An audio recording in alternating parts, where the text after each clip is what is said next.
स्वागत है आपका देवेश जी वक्तव्य प्रस्तुत के लिए। जी बोलिए। स्वस्ति श्री गणेशाय नमः। अस्मद् गुरुभ्यो नमः। अस्मद् परम गुरुभ्यो नमः। अस्मद् सर्व गुरुभ्यो नमः। श्री राधा कृष्णाभ्याम नमः। श्रीमते रामानुजाय नमः। लंबोदरं परम सुंदरेकदंतम्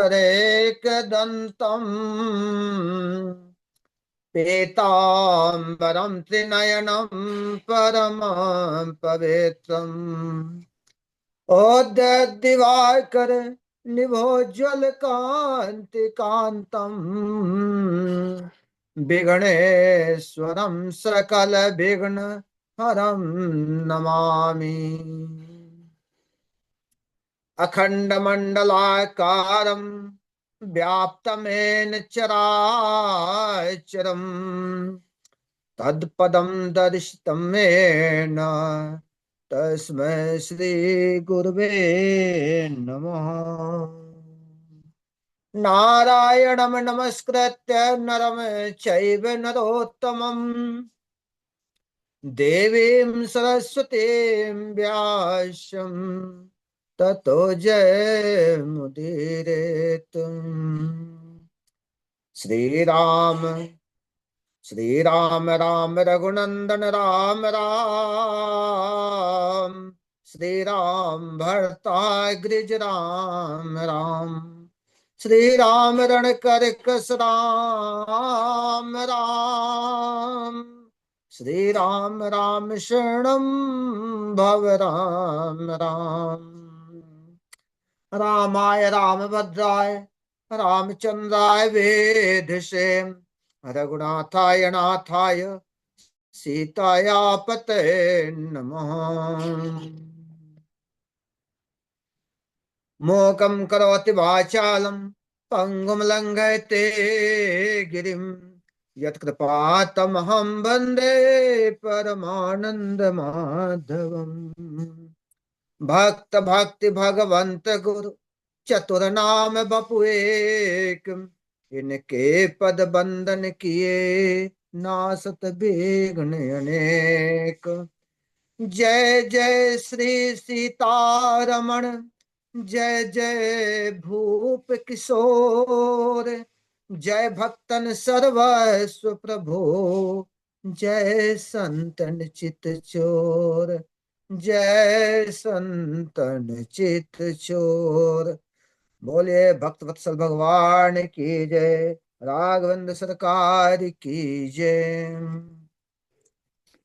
अखिल ही प्रत्ययनी महात्मा पुरुषोत्तम गुणगण निलय कौशल्या नंद नंदन परम ब्रह्म परम सौंदर्य माधुर्य लावण्य सुधा सिंधु परम आनंद रस सार सरोवर समुद्भूत पंकज कौशल्या आनंद वर्धन अवध नरेश नंदन श्री रघुनंदन विदेह वनस वैजयंती जनक नरेंद्र नंदिनी भगवती भास्वती पराम्बा जगदीश्वरी माँ सुनैना की आंखों की पुतलिका विदेह जा जनक जा जनकाधिराज तनया जनक राज किशोरी वैदेही मैथिली श्री राम प्राण वल्लभी श्री जानकी जी। इन दोनों युगल श्री सीता रामचंद्र भगवान के चरण कमलों में कोटि कोटि नमन नतमस्तक बंदन एवं अभिनंदन। चारों भैया और तीनों मैया को कोट कोट प्रणाम। अनंत बलवंत गुणवंत श्री हनुमान जी महाराज के चरणों में बारंबार नमस्कार। सम उपस्थित भगवत भक्त श्री राम कथा अनुरागी सज्जनों, आप सभी को कोट कोट नमन कोट कोट प्रणाम। सज्जनों, हम सब अत्यंत भाग्यशाली हैं जो कि वेद रूपी वाल्मीकि रामायण राम कथा को सुनने का पावन संकल्प अपने हृदय में धारण किए हैं। कहते हैं ना कि कई कई जन्मों के जब हमारे पुण्य जब उदय होते हैं, तब जा करके हमको यह भगवान की सुंदर कथा सुनने को, पढ़ने को प्राप्त होती है। तो आइए हम कथा यात्रा में प्रवेश करें। कथा में प्रवेश करने के पूर्व एक छोटा सा भजन मैं प्रस्तुत कर रहा हूं। अरे मेरा कोई न सहारा बिन तेरे, गुरुदेव संवरिया मेरे। मेरा कोई न सहारा बिन तेरे, गुरुदेव संवरिया मेरे। तुम्हारे बिन मेरा कौन यहाँ, अरे तुम्हारे बिन मेरा कौन यहाँ। मैं तुम्हें छोड़ कर जाऊं कहाँ। जिस दिन से दुनिया में आया,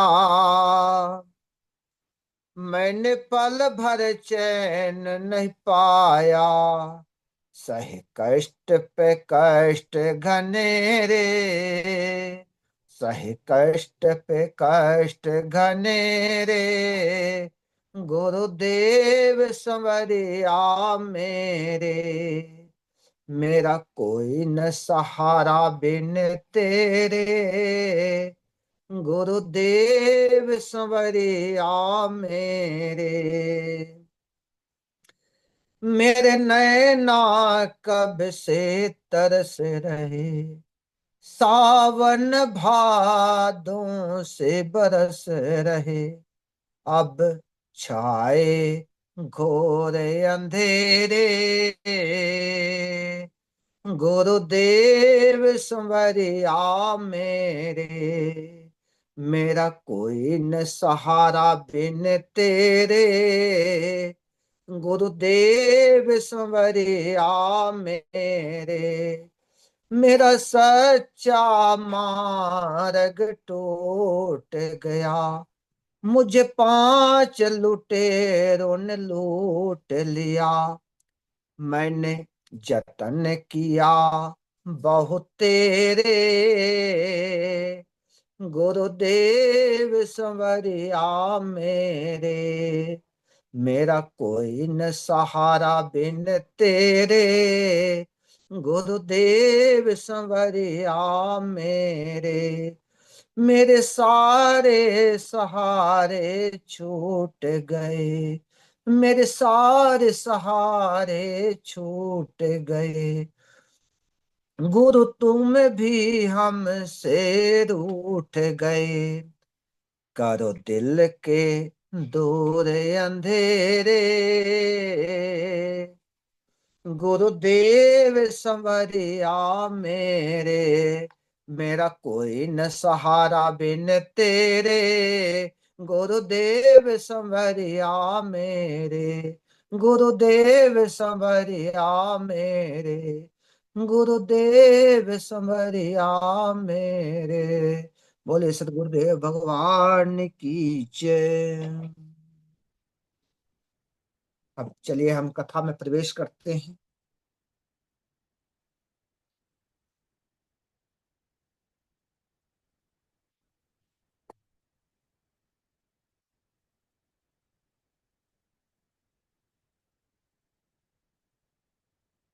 भूत भावन भगवान माँ भवानी को समझाया, तब माता ने प्रसन्न होकर के कहा कि नाथ कृपाय अब गयो विषादा। सुखी भयो प्रभु चरण प्रसादा। अब मोहियापन किंकर जाने, यद्यपि सहज जड़ नारी अयानी। भवानी ने प्रश्न किया, प्रभु भगवान में कितने गुण होते हैं ये समझाइए। बाबा ने समझाया, भगवान में 7 गुण होते हैं। कौन कौन 7 गुण हैं? ऐश्वर्य, धर्म, यश, श्री, ज्ञान और वैराग्य। और इन सभी कारणों से ही मानस भी आच्छादित है। जैसे बाल कांड में ऐश्वर्य है, अयोध्या कांड धर्म है, अरण्य कांड यश है, किष्किंधा कांड श्री है, सुंदर कांड ज्ञान है, लंका कांड वैराग्य है और उत्तर कांड समर्पण है। पार्वती जी ने कहा, प्रभु अब तो मेरा सारा भ्रम दूर हो गया, लेकिन अब हमारे कुछ और निवेदन है, उसे भी समझाएं।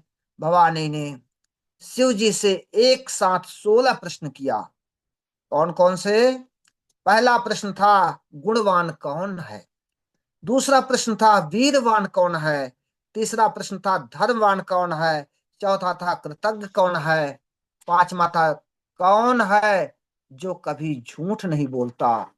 छठवां प्रश्न था, दृढ़वत कौन है? सातवां था, चरित्रवान कौन है? आठवां था, संपूर्ण जीवों में हितैषी कौन है? नौवां था, विद्वान कौन है? दसवां था, समर्थ कौन है? 11वां था, एकमात्र सुंदर कौन है? और 12वां प्रश्न था, कौन है जो मन को बस में किया है? 13वां प्रश्न था, क्रोध को किसने जीता है? 14वां प्रश्न था, कौन निरंतर प्रकाशित है? और 15वां था, गुणों में दोष कौन नहीं देखता?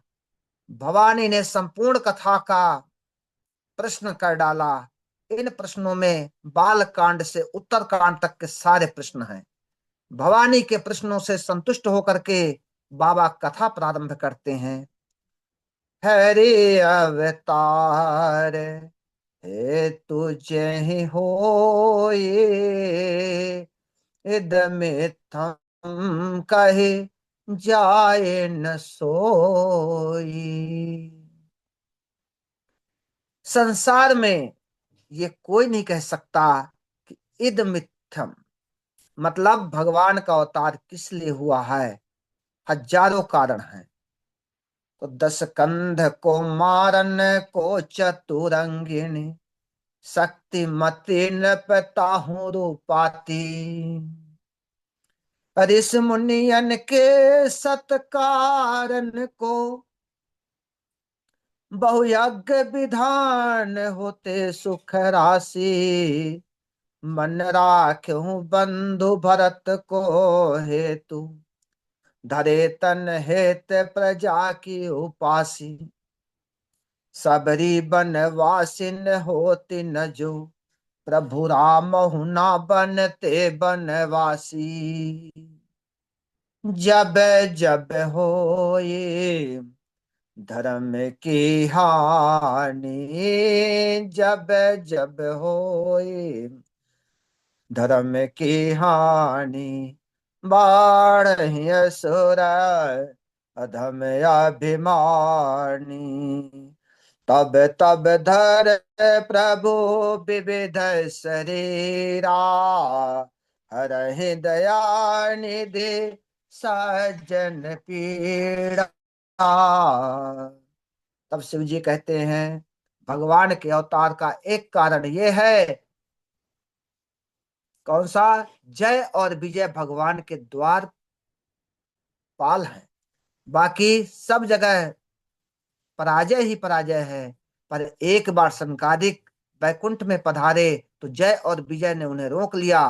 कहा, देखो भाई, परमात्मा को मिलने से जो रोक के बाधक बने, वो वैकुंठ में रहने के लायक ही नहीं होता। इसलिए संकादिक उन दोनों द्वारपालों को राक्षस होने का श्राप दे दिया। तीनों जन्मों के लिए वही रावण कुंभकर्ण होते हैं और एक कल्प में जलंधर रावण हुआ, उसके उद्धार हेतु प्रभु अवतार लिए। तहाँ जलंधर रावण भयऊ, रण हति राम परम पद दयऊ। और एक जन्म में तुम्हारे गुरु श्री नारद जी ने भगवान को श्राप दिया, रुद्र गणों को भी श्राप दिया, तो वो राक्षस हुए, उनके उद्धार के लिए भी प्रभु का प्रागट्य हुआ। सती जी ये सुन करके हैरान हो गई और आश्चर्यचकित होकर पूछी, ये क्या कह रहे हैं प्रभु, मेरे गुरुदेव ने उन्हें श्राप दिया? ये बात मेरे समझ में नहीं आई, ये कृपा करके विस्तार से बताइए। गिरिजा चकित भई सुनि बानी, नारद विष्णु भगत पुनि ज्ञानी। कारण कवन श्राप मुनि दीन्हा, काय अपराध रमापति की नाम। प्रभु, आप जरूर भगवान का पक्ष ले रहे हैं, जरूर कोई अपराध किया होगा विष्णु ने। ये गुरु भक्ति हैं कि एक बार भगवान से गलती हो सकती है, लेकिन गुरुदेव से भूल नहीं हो सकती। जो दिन रात नारायण नारायण जपते हैं, वो उन्हीं नारायण को श्राप कैसे दे सकते हैं? सबका कल्याण करने वाले गुरुदेव ऐसा क्रोध कर ही नहीं सकते। भोले बाबा को खूब हंसी आई और फिर कहते हैं कि बोले बिहस महेश तब, ज्ञानी मूढ़ न कोई।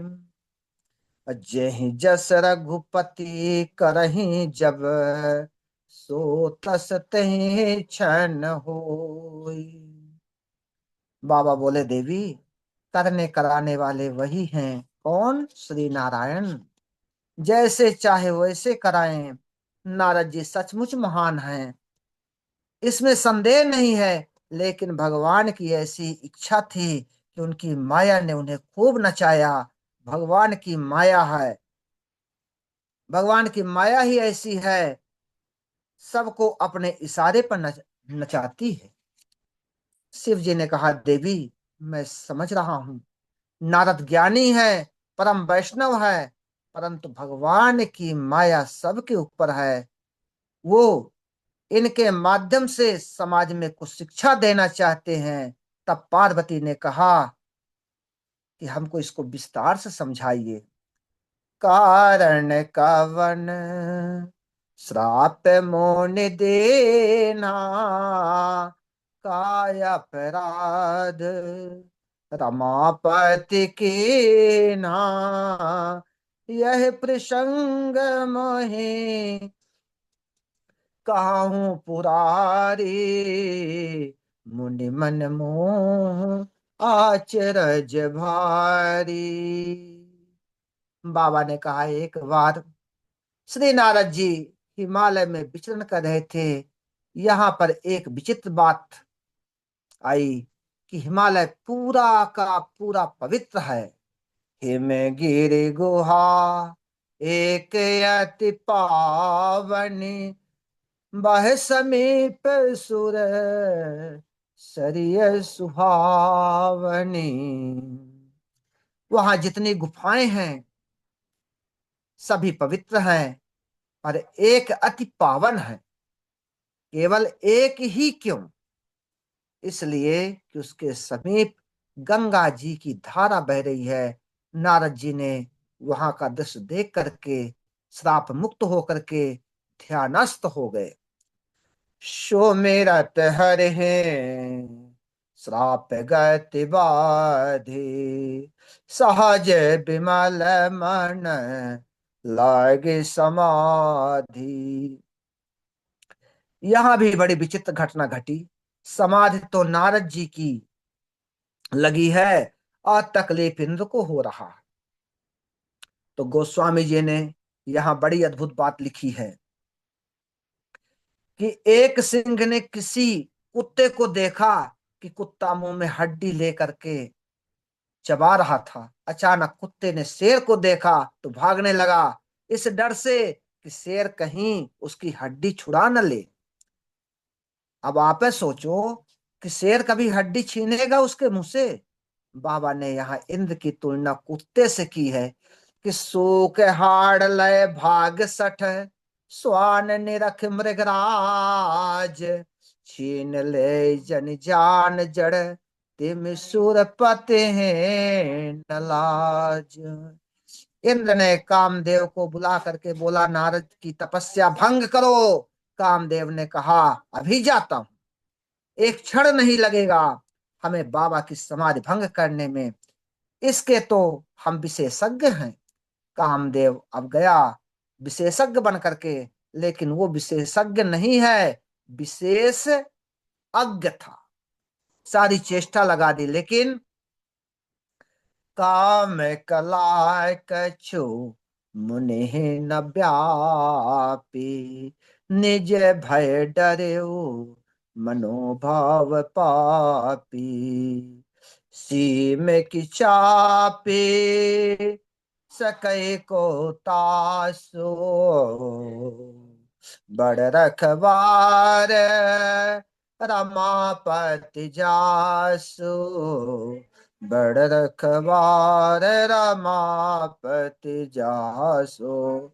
अब तो कामदेव नारद जी का प्रभाव देखकर घबरा गया, तुरंत श्री नारद जी के चरणों में क्षमा मांगने लगा। नारद जी ने आंख खोला, सामने कामदेव को देख करके बोले, अरे कामदेव, तुम कब आए?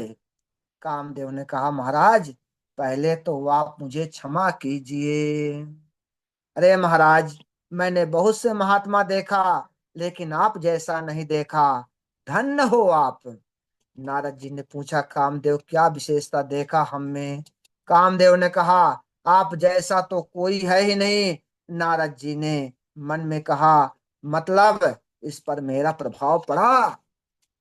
नारद जी ने कहा, अरे कामदेव, तुमने मेरी दूसरी विशेषता पर ध्यान नहीं दिया क्या?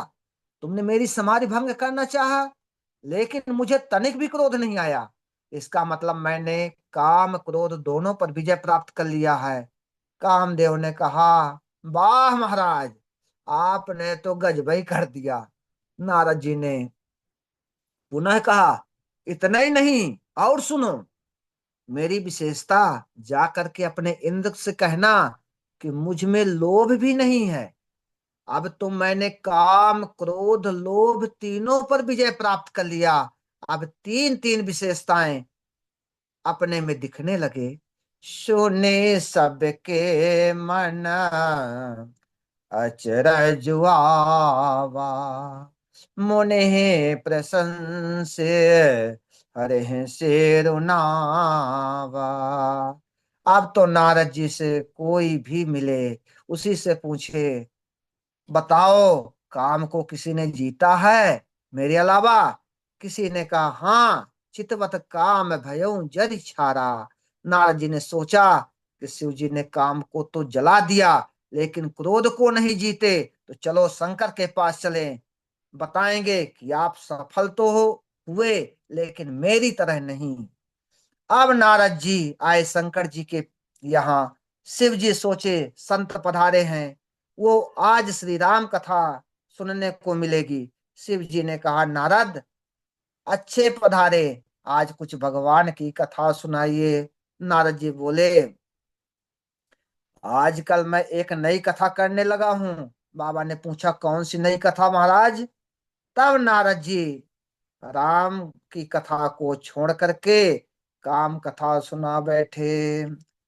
तब नारद गवे ने शिव पाहे, जिता काम यह मिति मन माहे, मार चरित शंकर हैं सुनाए, अति प्रिय जानी महेश सिखाए।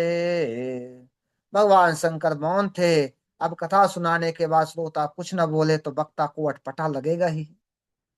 तो नारद जी पूछ बैठे, महाराज कथा कैसी लगी? शंकर जी बोले, कथा कैसी लगी ये तो हम बताएंगे नहीं, पर एक बात जरूर बताएंगे। नारद जी बोले, क्या?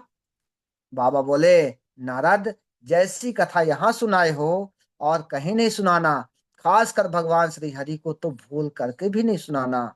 बार बार बिन बहूं मुनि तो ही, जिम यह कथा सुनाय हूँ। तिम जन हरे हैं सुना बहु कब ही हूँ, चले हूँ प्रसंग दुराय हूँ तब हूँ। बाबा की बात सुन के नारद जी को लगा कि मेरी प्रतिष्ठा देख के इनको जलन हो रही है कि मेरी कीर्ति न फैले सके। बहुत समझाने पर भी नारद जी के समझ में बात नहीं आई, तो नारद जी चल पड़े और ब्रह्मलोक में विराजित हो गए और सोचने लगे, अब हमें भगवान के पास जाने की क्या आवश्यकता है। जो भगवान में विशेषता है वो अब मुझ में भी हो गई है। जब भगवान मुझे बुलाएंगे मेरा स्वागत समारोह करने के लिए, तब सोचेंगे। लेकिन भगवान तो खबर ही नहीं लिए। एक दिन लक्ष्मी जी भगवान से पूछा, आजकल नारद का कोई पता नहीं चलता है, आप भी उनकी कोई खबर नहीं ले रहे हैं। भगवान ने कहा, लेंगे खबर अच्छी तरह। अभी नारद में एक बीमारी हो गई है। वो कौन सी बीमारी है? अभिमान की, घमंड की। इधर नारद को पता लगा, अभी तक भगवान मेरी खबर नहीं लिए, शायद उनको अभी तक मेरी विशेषता के बारे में पता नहीं चला। अब हम ही चल करके मिलाए। एक बार कर तल बर बीना, गावत हरे गुण गान प्रवीणा। क्षीर सिंधु गगने मुनिनाथा, जहां बस निवास सुति माता। नारद जी को देखकर भगवान खड़े हो गए। बड़ा भारी स्वागत किए प्रभु। नारद जी तो ये यही चाहते थे कि हमारा स्वागत अच्छे से हो। तो भगवान स्वागत सत्कार के बाद पूछते हैं, नारद, बहुत दिनों बाद कृपा किए, बोलिए भक्त वत्सल भगवान की जय, राघवेंद्र सरकार की जय, गुरुदेव भगवान की जय। बस मैं इतना ही कह के अपने वाणी को विराम देता हूँ, जो कि समय ज्यादा हो चुका है।